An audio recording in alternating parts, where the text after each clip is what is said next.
What is going on, collectors of YouTube? I am back with another review video, and as you can see, I am reviewing Deathlok from the Deadpool wave.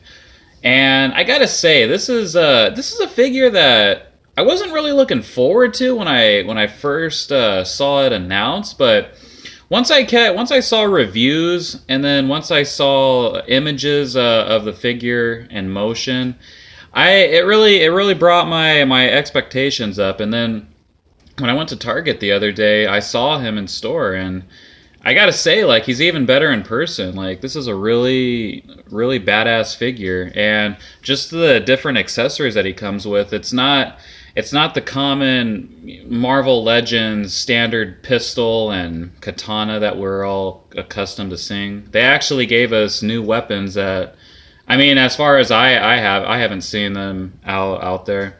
But yeah, let's turn this figure around and look at this guy, because this guy is really awesome.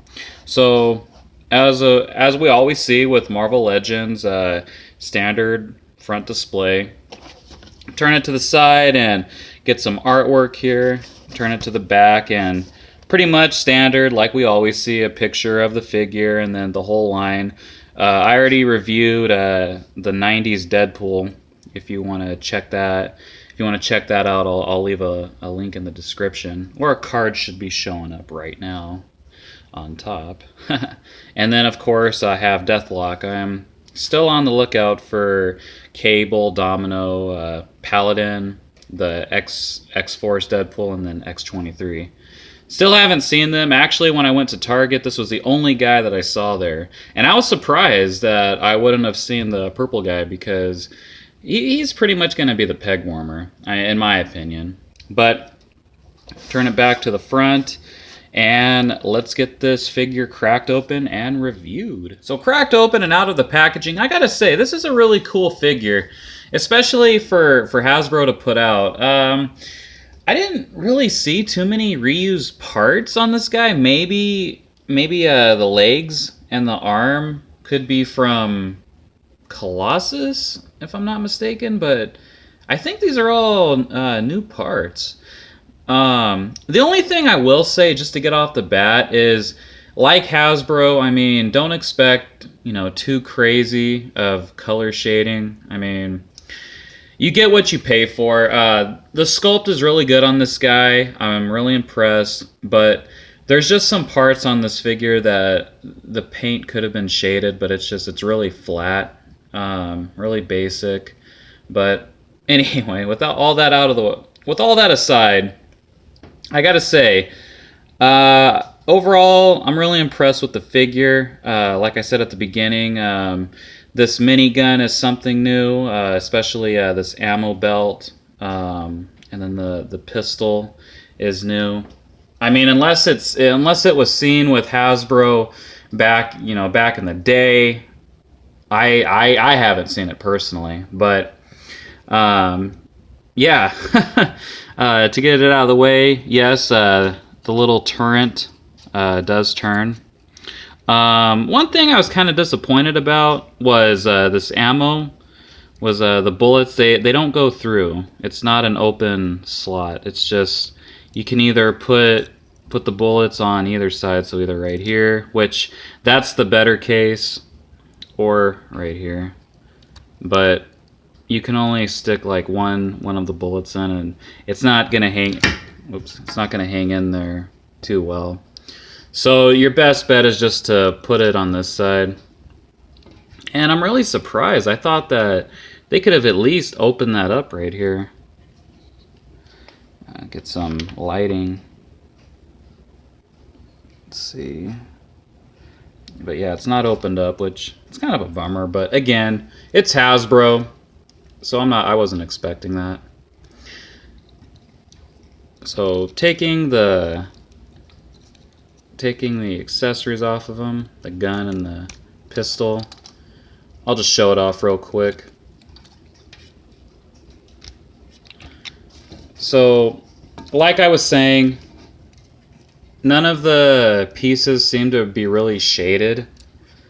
So these bullets, as you can see, they're just a straight bronze color.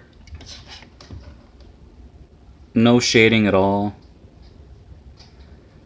Which, I mean, it's not a big deal, but I mean, you should get what you pay for. You know, you're paying 20 bucks for a figure. The least thing Hasbro can do is shade, put some shading on their parts, but there always has to be a rant with Hasbro. Yeah, so just a pretty much a straight bronze color on here. And then the pistol, really awesome design. I really dig it, but again, no shading, no color. But it's nothing that customizers and people that are really skilled with painting, it's not a big deal. Just apply some little paint parts to the handle, you know, this little piece right here, this little circle, ammo clip. But yeah, overall, really cool pistol. It's not, like I said, it's nothing that we've seen, but it's nothing that I've seen before. So that I can give Hasbro a pass for. And same thing with the minigun. And I will give props to Hasbro. They could have went the cheap route and they could have just made this stationary, but it spins. So I mean, it's pretty cool. Pretty cool. I'm digging it. And yeah, same thing. Just basically it's just the plastic that was molded, no paint or nothing on it. So getting the accessories out of the way, and we get into the figure himself, Deathlok. Now, to be honest, I didn't really know a whole lot about Deathlok. I just thought he looked really cool. And of course, you know, now I know he has been part of Deadpool's X-Force. But I wanted to know a little bit about him, so of course I used Wikipedia, and they gave him a name, I forgot, but I guess the Deathlok, like the Deathlok in general, I guess they're basically dead soldiers reanimated with cyborg parts and turned into soldiers for private military organizations. And I guess this particular Deathlok model happened to be a specific person that was reanimated, and then he got his human characteristics back, so he became the person that he was before he died, instead of being just a mindless cyborg created to, you know, serve whatever private military created him. But yeah, he's this Deathlok figure or person as his own person that ended up joining Deadpool, and you know they created a whole comic series behind him and everything. I mean, it seems interesting, but I mean, it's nothing that I would really go back and read. Like I said, he looked cool to me, so I wanted to pick him up. And yeah, I mean, I'm not disappointed. This piece right here comes off, so easily just stick back in. And his backpack does come off. So I mean, you could count this as an accessory, along with his two pistols and ammo belt.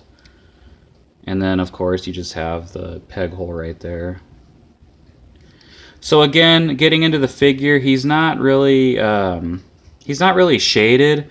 The only thing that's really painted well is his face. So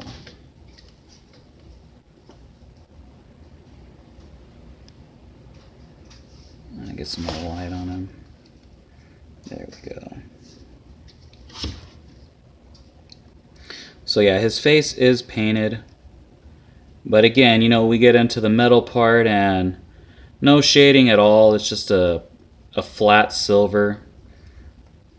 And then you have basically, looks like they used red plastic for the body, and then painted the American flag and the yellow in there.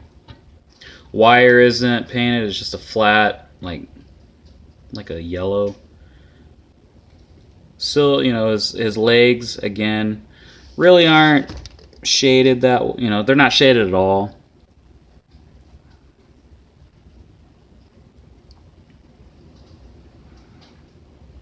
But for what it is, like I said, he's a really awesome figure. I'm digging him. and he goes with the Deadpool wave. All these figures so far are pretty cool, and I want to get my I want to complete the wave for this set, which is rare because when it comes to these Marvel Legends wave, I mean, I'll only want like maybe one figure from them. The only waves that I have completed is the Juggernaut wave, which that whole wave was awesome, and the last X-Men wave that we got, it was with a Cyclops. It was the Warlock wave. There we go. I completed that wave. Those figures were awesome. I mean, minus like a few, which was Sunfire and Polaris. But yeah, I mean, it's rare that I'll complete a wave unless the figures are badass, and in this case they are. Except maybe the Paladin, that purple guy. But I think I still might pick him up. He has his purpose. So I wanted to do a quick size comparison just to show how big this guy is. I actually wasn't expecting him to be much taller than Deadpool. I thought they would be the same size, but overall, I mean, he is a little bit taller. He's a bigger character, which is awesome. You can never go wrong with the bigger figures. I mean, you're really getting your money's worth.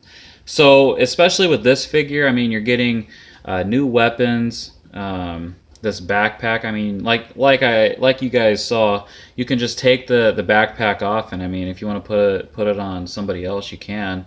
And he still looks good without the backpack. But definitely, if you see him, pick him up. And if you're wanting to complete the Sasquatch wave just because you're a completionist, he won't disappoint. I mean, it's not like with some waves where the completionist wants to get all the figures, even though or most of the figures are just absolute crap. With this wave, I mean, you're not going to be disappointed, and especially with this figure. Will he be in my top 10 for the end of the year? Probably not, but I gotta say, out of the wave, I mean, he's really cool and badass, and pick him up because I don't see him staying on the shelves very long. I mean, with this whole wave, actually, I don't see this whole wave staying on the shelves. Except maybe when more shipments come in. I think that I'm still putting my money on that purple guy becoming a peg warmer. But I really don't see Deathlok being a peg warmer. I see people picking him up. So that will about do it as I end my video here. As always, collect what you love. If you're new to the channel, make sure to like, comment, and of course subscribe. And I will see you all in the next video.